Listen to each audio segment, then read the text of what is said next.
Incerteza, segundo o dicionário, é dúvidas, inquietações, hesitações, indecisões ou a falta de certeza. O pior inimigo da fé cristã é a incerteza. Pessoas aos milhares estão vivendo cheias de incertezas, dúvidas, e isto as fazem a desacreditar de tudo. Talvez você que nessa noite está cheio de incertezas acerca do porvir.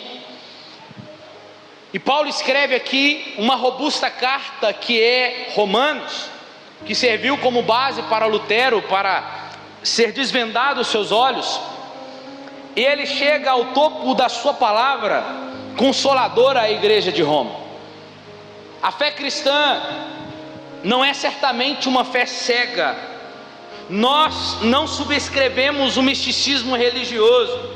Nós não acreditamos que a história está dando voltas e por si só. Nós também não acreditamos em determinismos cegos à luz das Escrituras. Nós cremos que Deus tem as rédeas da história em suas mãos, amém?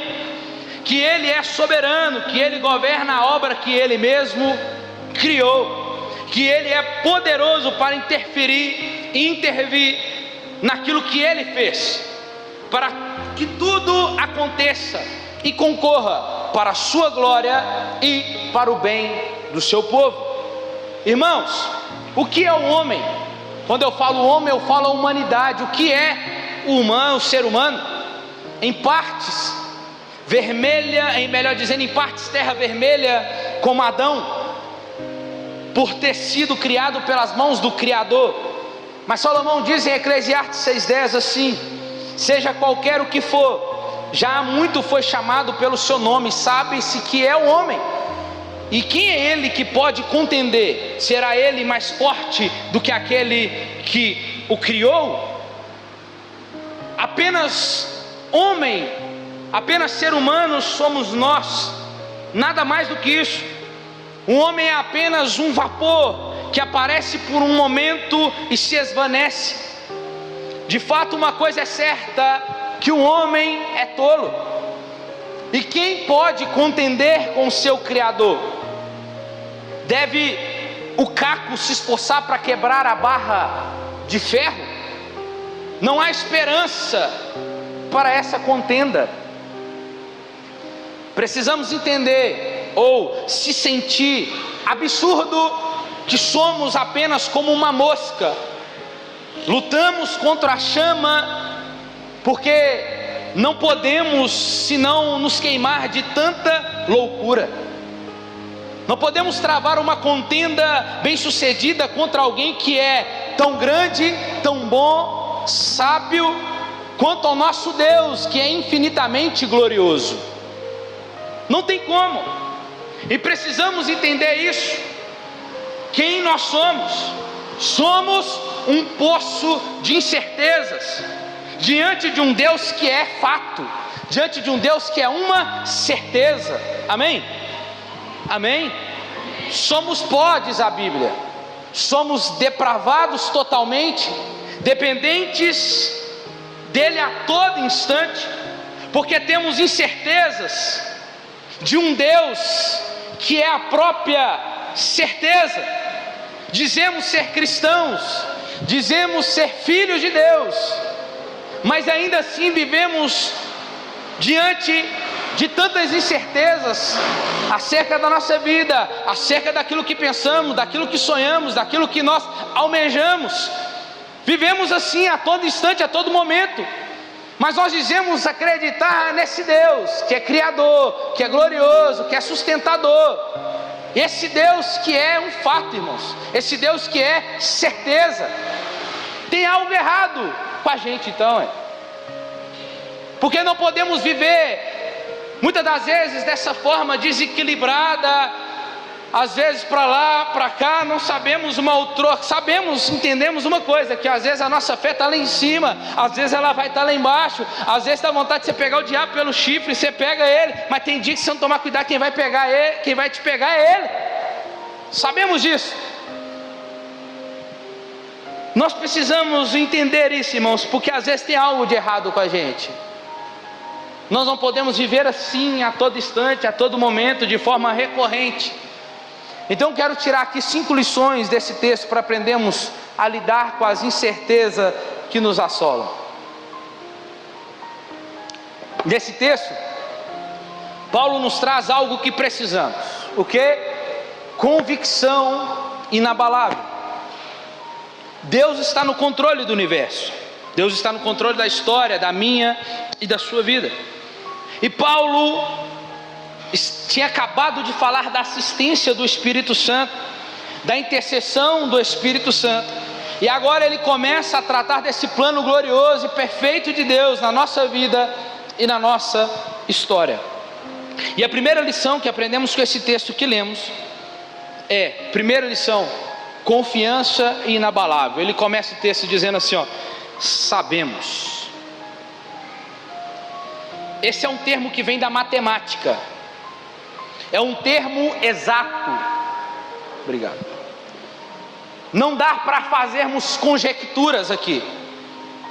Paulo não está dizendo assim, sentimos. Paulo não está dizendo aqui, imaginamos. Ele é preciso, ele é específico e categórico. Ele está dizendo, sabemos. Aqui não é uma linguagem hipotética, aqui é uma linguagem da certeza, de uma certeza experimental. Paulo está dizendo, presta atenção aqui, Paulo está dizendo assim, ó, o que eu estou dizendo aqui não é algo que eu senti, não é algo que eu vi, não é algo que eu imaginei, é algo que eu experimentei. Aleluia. Você está aqui hoje, irmãos? Ele é preciso, ele está dizendo aqui, é uma linguagem, ele está dizendo, eu experimentei, então o que eu estou dizendo é uma certeza, sabemos. Ele está dizendo, certamente aqui não é um conhecimento teórico, mas é um saber prático, experimental. Ele vivenciou, ele desfrutou dessa certeza de quem Deus é. Foi o que nós pregamos domingo pela manhã, semana passada aqui. Ele experimentou desse fruto de um conhecimento de quem Deus é e do que Deus pode fazer, da forma que Deus age. Olha para você entender isso aqui agora. Falando de Paulo ainda aos Filipenses. Eu citei aqui agora mesmo. Paulo estava com desejo de ir para Roma, pregar o Evangelho. E quando ele tinha prolongado já essa viagem, ele foi preso, algemado, não vai mais para a igreja, foi para a prisão. Seus planos mudaram, pareciam ser esses planos frustrados. Entretanto, eu trouxe até meu óculosinho aqui que eu pregava antes com ele. Entretanto, olha isso aqui, pela ótica de Deus, ele escreve diferente. Olha o que ele escreve em Filipenses 1:12. Eu quero, irmãos, que saibais que as coisas que me aconteceram têm antes contribuído para o progresso do Evangelho. Olha o que Paulo está dizendo aqui, meu irmão. Paulo está dizendo assim, ó, aquilo que vocês pensaram que poderia ter sido frustrado, eu entendi uma coisa, que eu sei que todas essas coisas que me aconteceram estão cooperando para o meu bem. Então entenda, e Paulo vai dizer 3 coisas aqui: que essa prisão dele serviu para a propagação do Evangelho. Segundo, 16 mil soldados da guarda pretoriana foram evangelizados. E ele escreve as cartas da prisão: Filipenses, Colossenses, Efésios e Filemon. Irmãos, aquilo que talvez para ele poderia ser um mal, Deus fez cooperar para o seu bem. Sabe por causa de quê? Porque Paulo entendeu que aquilo que ele cria não era algo que ele sentia ou imaginava como ele era. Ele experimentou essa certeza de quem Deus é, irmãos. Você não está aqui hoje não? Eu vou parar de pregar então, falou? Quando olhamos pela ótica de Deus, Olha aqui, e a ótica de Deus é por meio da sua palavra. Aquilo parecia o fim.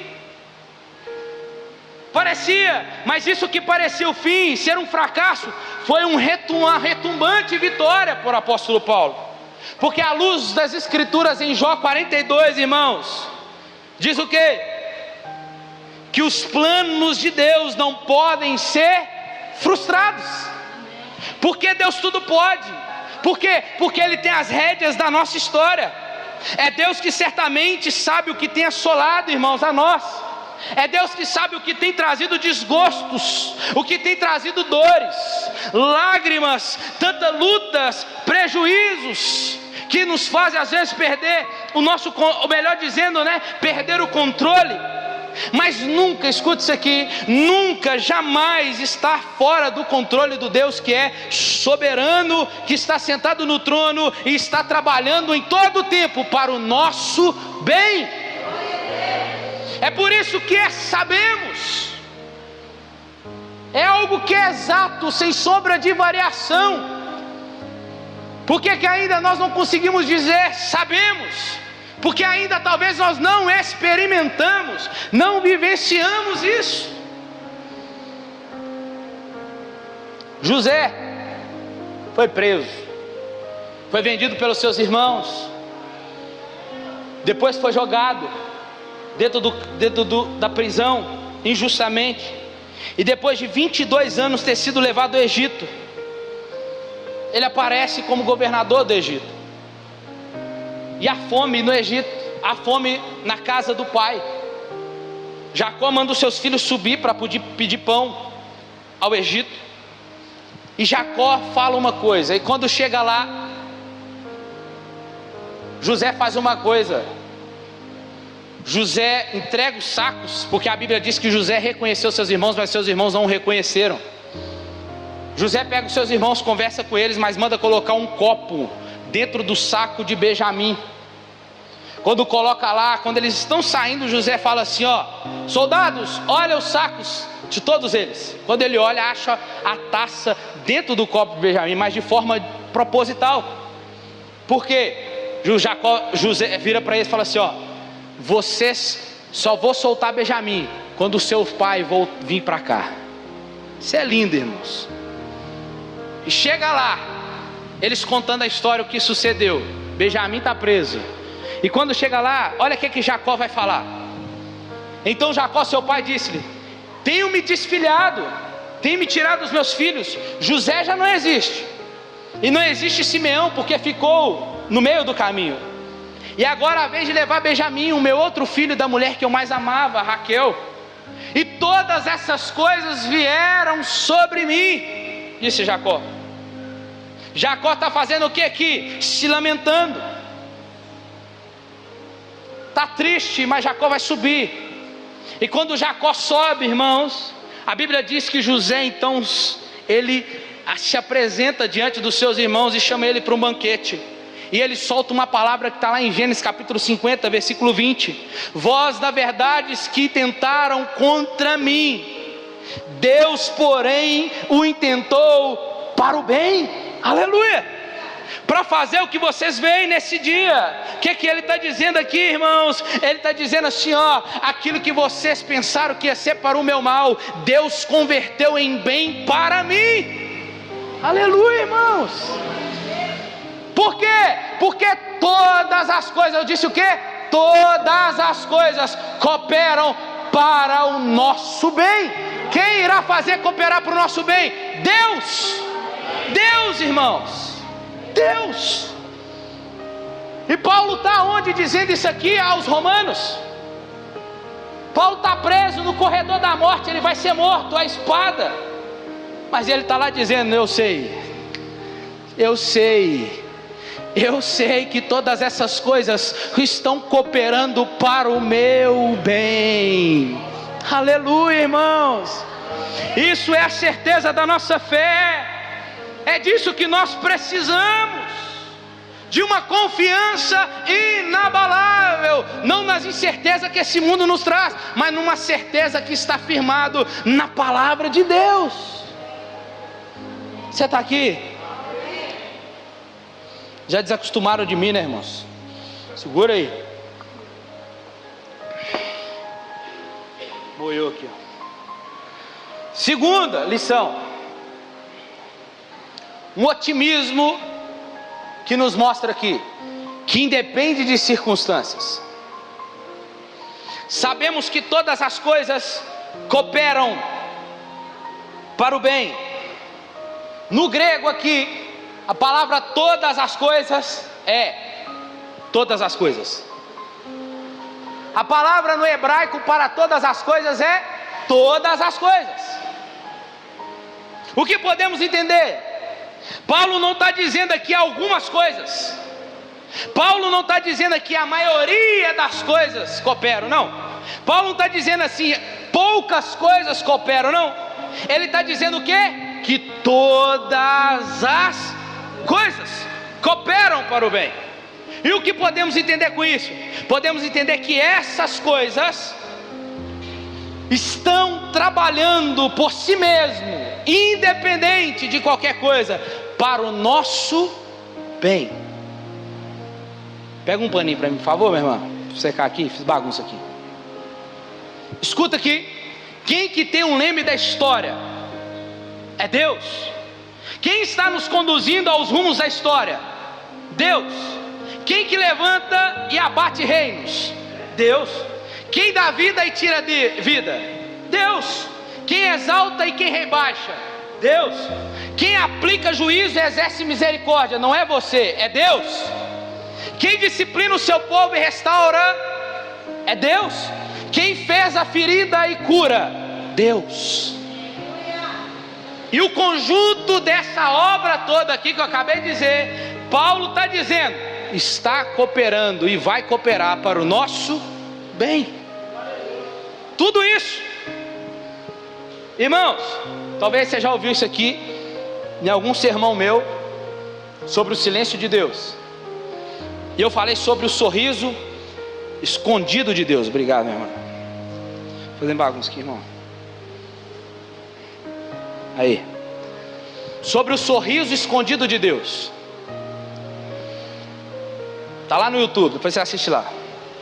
Um homem chamado John Brunner. E eu vou falar de 3 homens aqui bem rápido. Ficou preso por 14 anos. Por não querer renunciar à pregação do evangelho em praça pública às pessoas. Durante a sua prisão ele confiou em Deus. E durante ele estava preso, irmãos, a sua filha era cega e estava passando necessidade. Mas ele, durante a sua prisão, ele não negou. Ele não parou. Eles disseram para ele assim, ó: se você falar para mim e der a sua palavra que você vai parar de pregar em praça pública, a gente te solta hoje. Ele disse para ele: me solta hoje que eu vou para a praça pública de novo. Tudo que ele queria aqui demonstrar é a sua confiança em Deus de maneira persistente e inabalável, e firmou a sua dependência naquilo que não se pode ver. David Brainerd foi um homem que buscava a santidade, que orava, o homem que orava, irmão, se você olhar essa história, e ele dizia assim: Deus, como eu desejo a santidade, como eu desejo mais santidade, ó Deus da minha alma. E ele dizia isso em meio ao sofrimento causado por uma tuberculose. E tudo o que ele queria, irmãos, era encontrar-se diante de Deus, de maneira agradável, alcançar o coração dele. William Cowper, em meio às dificuldades, aos sofrimentos pessoais, não deixou de louvar a Deus. Ele engrandece o nome de Deus através da sua poesia, confortando-se e ajudando a si mesmo a suportar a dor e o sofrimento. Ao vermos essas histórias, irmãos, você pode encontrar por trás disso tudo aqui, que há um sorriso. Há um sorriso, aquele tipo de sorriso que reflete o amor e o orgulho, o sorriso escondido de Deus. William Cowper dizia assim, ó, que por trás de uma providência carrancuda de Deus, há uma face sorridente de Deus, dizendo assim: você consegue, meu filho, você vai chegar lá, eu estou orgulhoso de você. Eu estou feliz por você. Está cumprindo o que eu te pedi, está cumprindo o que eu mandei, está fazendo do jeito que eu mandei. Um pai orgulhoso sorrindo por trás, irmãos. Você não vê, a sua pergunta para Deus é por quê? Mas Deus está dizendo lá, ele só tem um sorriso dizendo: estou orgulhoso de você. Permaneça diante das incertezas, permaneça. Será que as nossas atitudes, como as desses homens, irmãos, têm feito Jesus sorrir? Aguenta, meu querido, tem alguém sorrindo para você lá, dizendo: ah lá, meu filho, ah lá, ó, minha filha.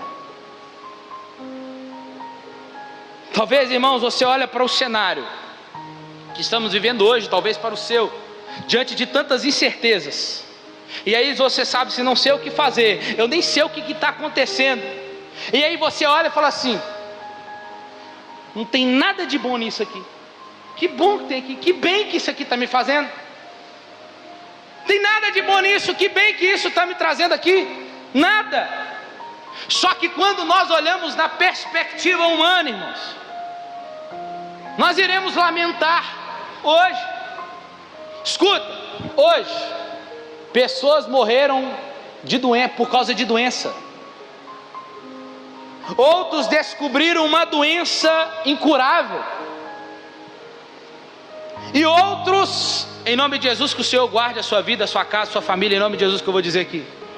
Mas não estamos livres de nada disso. Mas outros podem receber a notícia amanhã, quando chegar no trabalho, que estão sem emprego. Ou vão perder essa semana, ou aquele empresário dizendo: a minha empresa faliu. E aí você olha diante disso tudo assim, você fala assim: como que eu posso encontrar algo de bom nisso? Olha meu filho, olha minha filha, olha minha casa, olha meu trabalho, está tudo acabado, o que está acontecendo? Que é isso? O que eu posso encontrar de bom nisso? O que bem isso está me fazendo? E aí num momento como esse nós começamos o que? A murmurar. Escuta isso aqui que eu vou dizer agora. Certo rapaz chegou diante do seu pastor e disse assim: pastor, eu quero fazer um culto de ação de graça. É mesmo, filho? Você estava doente, você foi curado? Não, pastor, eu quero fazer um culto de ação de graça pela minha doença. Você já viu isso? Nem culto de ação de graça, porque foi receber alguma bênção, não tem mais, né? Hoje em dia. Por quê? Por que, meu filho, você quer fazer um culto desse? Pastor, porque eu estava longe de Deus. Eu estava longe de Deus, e depois, por meio dessa doença, Deus me trouxe de volta para os seus braços. Aleluia. E disse: eu não quero agradecer a cura, mas eu quero agradecer a doença, porque foi por ela que Deus me resgatou das garras do pecado. Me explica isso, irmãos. Eu te explico. Todas as coisas. Todas as coisas. Será que você pode dizer que todas as coisas? Será que você pode sair debaixo dessa certeza nessa noite aqui, dizendo assim: que sabemos que todas essas coisas, todas essas situações estão cooperando para o meu bem. Essa é a realidade, a verdade é pautada aqui, irmãos. É difícil de entender, mas é necessário entendermos. Me explica isso aqui. Não tem como. Todas as coisas. É por isso que Paulo vai dizer, e nós devemos dizer como Paulo diz em 2 Coríntios 2,14: graças porém em Deus, por meio de Cristo, que sempre nos conduz em triunfo, e por meio de nós difunde em todo lugar o cheiro de quem Ele é. Aleluia. Precisamos disso, de uma alegria. Precisamos deste otimismo ultra circunstancial e uma confiança inabalável. Terceira lição que nós aprendemos com Paulo aqui: uma alegria imediata para o bem daqueles que amam a Deus. Sabemos que todas as coisas cooperam para o bem, então logo não é para o mal. Quando você olha para a história de José, você fala: tadinho do rapaz. Mas não foi para o mal, foi para o bem. Lá na frente nós vamos entender. E esta aqui é uma bem-aventurança imediata. O que é bem-aventurança? É mais do que feliz. Talvez você pode hoje não ser testemunha de uma realidade dessa aqui. Entenda uma coisa, irmãos, o Deus de Jó, passado, é o nosso Deus do presente e será do futuro também. Ele é imutavelmente Deus, de eternidade a eternidade. Deus trabalha para o nosso bem. Não há Deus como o nosso Deus, irmão. Não há. Talvez você pergunte, Edgar, que bem é esse? É riqueza? É saúde? É bens? É prosperidade? É sucesso? É fama? Não! Absolutamente não! Te frustrei, né? Desculpa. Paulo diz qual é o bem no texto. Qual é o bem, Paulo, que Deus está trabalhando? Porquanto aos que de antemão conheceu, também os predestinou para serem conformes à imagem do seu Filho. Então entenda, Paulo está dizendo que o bem para o qual Deus está trabalhando é para transformarmos a imagem do seu Filho Jesus, o Rei da Glória. Irmãos, Deus está esculpindo em nós a beleza do seu Filho Jesus. Seja a pedra mais bruta que você e eu somos, Deus tem as ferramentas corretas para nos esculpir a imagem do seu Filho Jesus. Seja qual for a ferramenta, meu irmão, Ele vai te colocar parecido com o Filho dele. Aleluia! Deus está nos transformando, Deus está transformando você na pessoa parecida com Jesus. Porque este filho aprendeu pelas coisas que sofreu. É como se Deus estivesse cinzelando como uma pedra bruta e trabalhando em você. Você já viu um artista esculpindo uma obra? Bate daqui, bate de lá, você não sabe o que está acontecendo. O que vai acontecer, o que vai aparecer ali? É Deus. Mas pastor, eu sou muito bruto, eu sou uma pedra difícil, independente, e daí? Se o propósito é de Deus, e se Ele te escolheu e te elegeu nele, Ele vai te esculpir. Amém? Porque o plano dele não é apenas nos levar para a glória, mas nos transformar a imagem do seu Filho, a imagem do Rei da Glória. Deus está trabalhando em você, irmãos. Na hora que estamos sofrendo, o que temos muitas das vezes é gemer, é chorar. Diante de um cenário caótico como desses homens que eu citei aqui acima, a pergunta é: como que Deus pode remover algo assim? O que tem de bom nisso, irmãos? Uma coisa é certa, principalmente por meio de John Brunner. John Brunner, sabe quem ele foi? Escreveu o segundo livro mais vendido do mundo depois da Bíblia, O Peregrino. O Peregrino. E por meio desse homem, milhares de pessoas alcançaram, melhor dizendo, milhares de pessoas foram alcançadas por essa graça que alcançou John Brunner lá na prisão, e tem alcançado até hoje. Será que diante disso você pode dizer com certeza que todas essas coisas cooperam para o seu bem? Porque independe a sua alegria, como a gente disse na primeira lá, a nossa alegria independe de circunstâncias, por isso que é ultra circunstancial. Ainda que você não veja agora, Deus tem um plano e um propósito, e o fim sempre será a sua glória. À luz das Escrituras, irmãos, eu afirmo, mesmo que o cenário não esteja propício, talvez há uma grande escuridão, como aquele homem que estava cego de nascença, que chegaram para ele, os discípulos, diante de Jesus, e disse: Jesus, quem pecou? Os seus pais? Quem pecou para que sobreviesse ele essa doença? Jesus disse: nem ele e nem os seus pais pecaram, mas essa doença é para a glória de Deus. Entenda isso, irmãos. Deus pode reverter, Ele é poderoso para reverter essa escuridão à luz da sua vida e trazer luz para a sua vida. Agora eu vou ir devagar na mensagem, porque vocês não vão embora mesmo agora. Talvez você pode estar confusa, vivendo uma vida confusa, sem rumo, sem direção, sem saber o que fazer. Você fala: não sei se eu faço, não sei se eu não faço, se vou, se não vou. Entenda, o Senhor Jesus pode colocar a direção certa, te dar o norte e endireitar todas as suas veredas. Ele pode. Olha essa história aqui. O mendigo estava na rua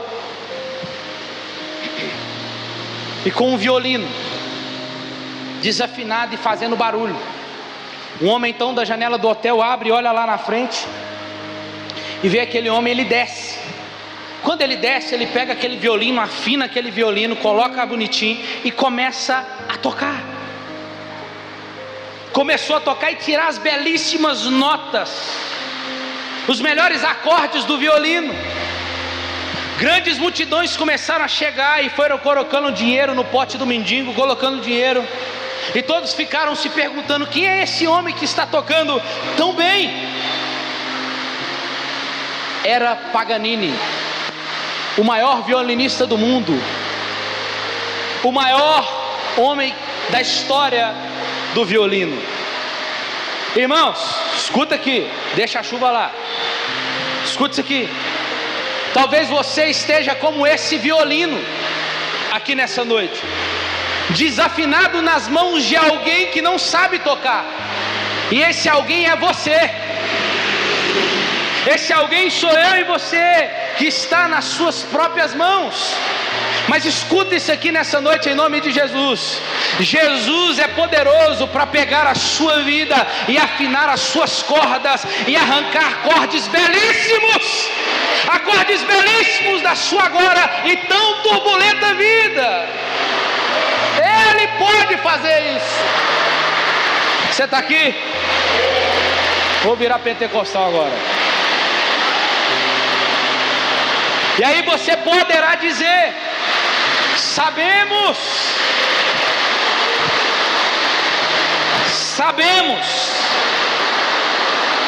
que todas as coisas cooperam para o nosso bem. Todas as coisas estão cooperando para o nosso bem, irmão. Escuta, a sua vida não está uma vida lá, vão ter uma vida jogada aí fora, mas a sua vida está na mão daquele que pode tirar os acordes mais lindos, melhores da minha e da sua vida. Aleluia. Ô Jesus, segura aí.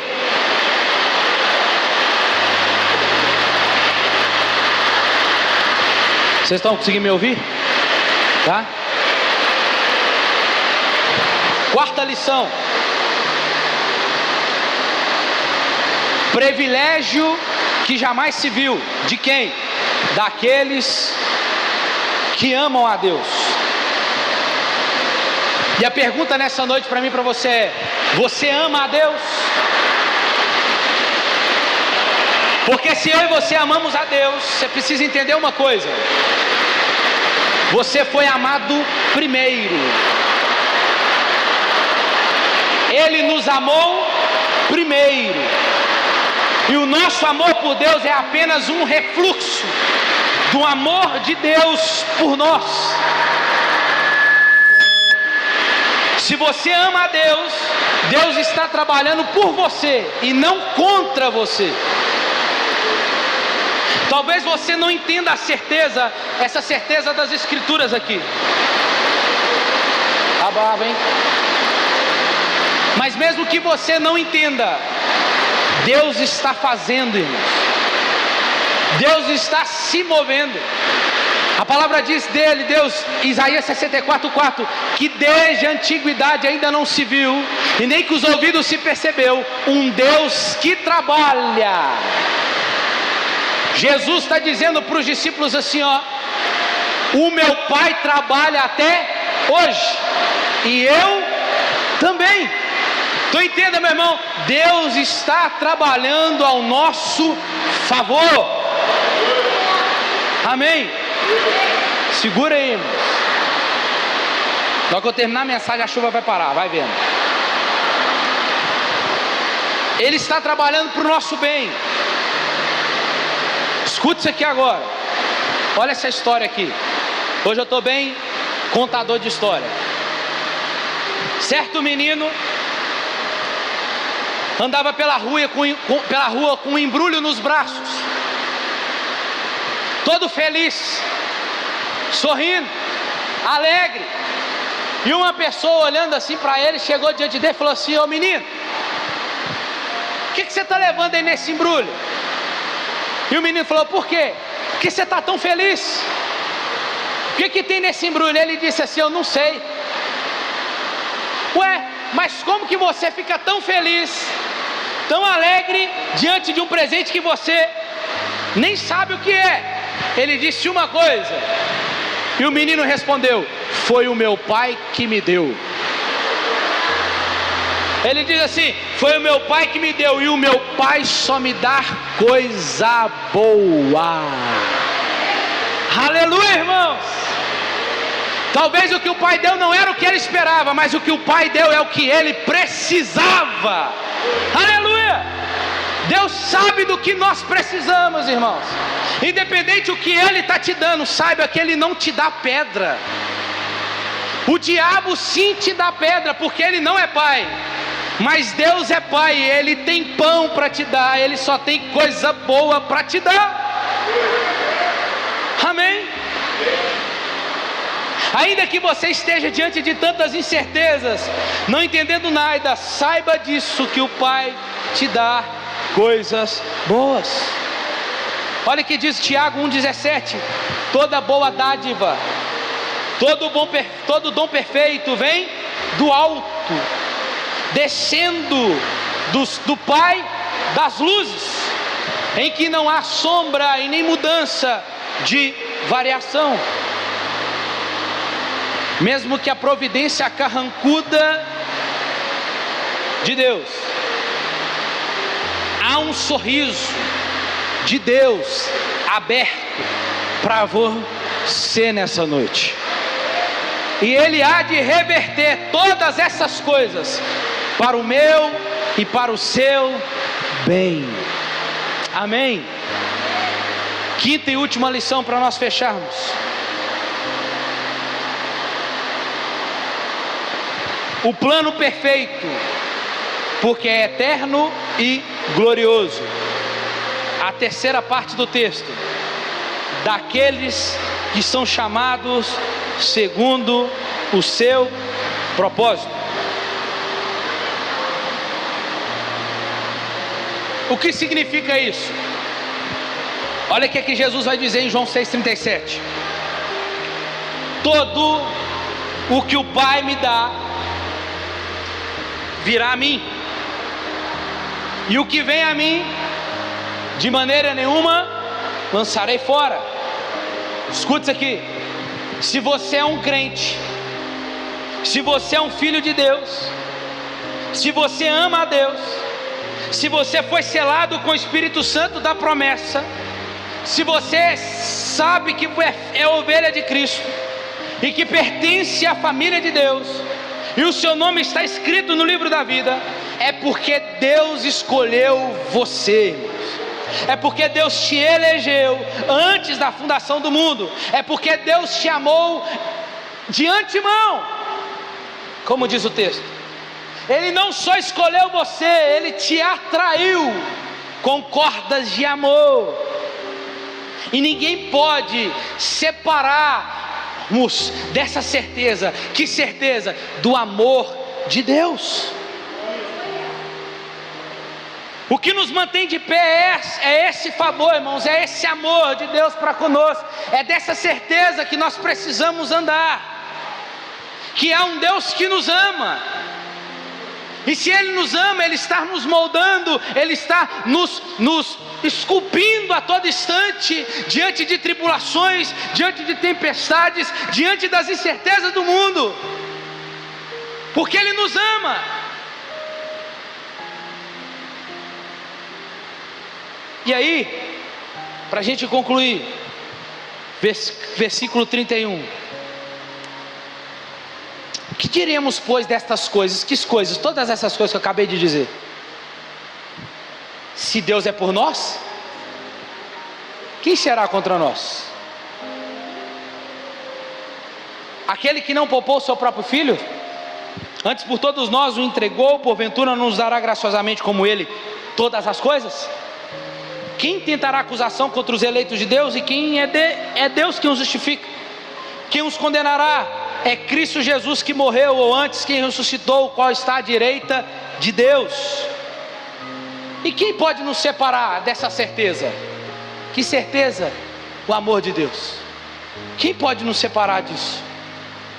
Será que é a tribulação? Não, porque ela coopera para o meu bem. Será que é a angústia? Não, eu sei que ela coopera para o meu bem. Será que é a perseguição? Não, a fome também não, porque tudo isso está cooperando para o meu bem. Aleluia. Será que a nudez, o perigo, a espada? Não, porque todas essas coisas estão cooperando para o meu bem, e eu preciso ter certeza disso. Em todas essas coisas, porém, somos mais que vencedores. Por quê? Diz Paulo, eu estou bem certo de que nem a morte, se ela vier, coopera para o meu bem. A vida, nem a vida, nem os anjos, nem os principados, nem as coisas do presente, hoje, nem do porvir, que não sabemos o que vai acontecer, nem os poderes, nem a altura, nem a profundidade, nem qualquer outra criatura pode nos separar dessa certeza. Que certeza? O amor de Deus, que está em Cristo Jesus nosso Senhor. Você precisa entender essa parte que pregamos, para você entender todo o restante. Todas essas coisas está cooperando para o nosso bem. O seu patrão chato está cooperando para o seu bem. O seu trabalho coopera para o seu bem. A sua formação do seu caráter está cooperando para o seu bem. Porque você ama a Deus. Isso é uma certeza e você precisa crer. Deus está cuidando até das coisas pequenas, irmãos, e você nem sabe. A Bíblia diz que os anjos estão ao redor daqueles que vamos lá. Os anjos estão ao redor daqueles que o temem. Estes que herdaram a salvação. Olha que lindo. Jacó em Betel. Ele pega uma pedra, coloca para dormir. E ele tem um sonho, ou uma visão. E dessa visão que ele tem, ele vê o quê? Ele não vê anjos descendo e subindo. Ele vê anjos subindo e descendo. Se estão subindo, onde eles estão? Onde eles estão? Gênesis 28, 10. Partiu então Jacó e foi em direção a Harã, e chegou a um lugar onde passou a noite, porque o sol já se havia posto. E tomando uma das pedras no lugar, pondo debaixo da cabeça, deitou-se ali para dormir. Então sonhou. Estava posto sobre a terra uma escada, cujo topo chegava ao céu. E eis que os anjos de Deus subiam e desciam.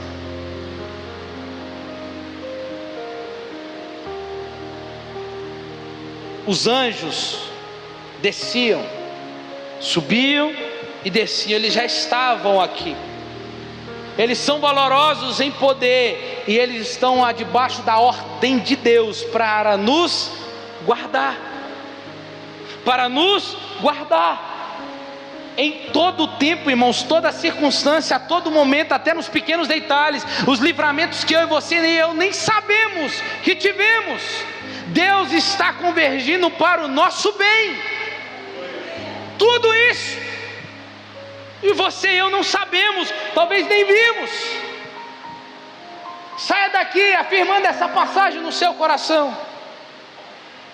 Saia daqui com essa certeza inabalável diante desse mundo de incertezas, porque você está nas mãos desse Deus Todo-Poderoso, a qual a Bíblia diz que Ele não cochila e nem dorme, a todo tempo trabalhando ao nosso favor. Descansa teu coração, Ele continua no controle de tudo. Não deixe as incertezas roubar a tua alegria. Permaneça firme. Olhe na ótica de Deus.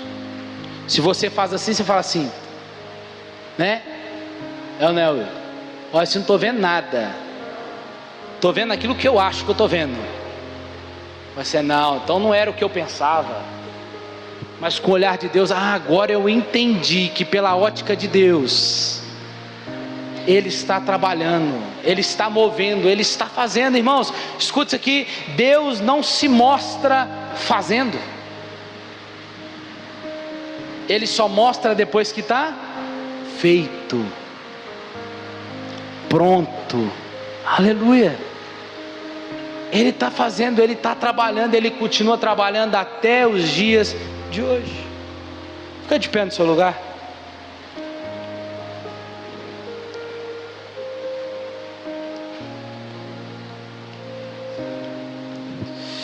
Aleluias.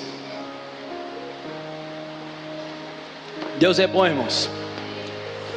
Deus é bom. Deus é bom em que, Edgar? Você acabou de ver que todas as coisas fazem parte da bondade dEle, fazem parte do caráter imutável dEle.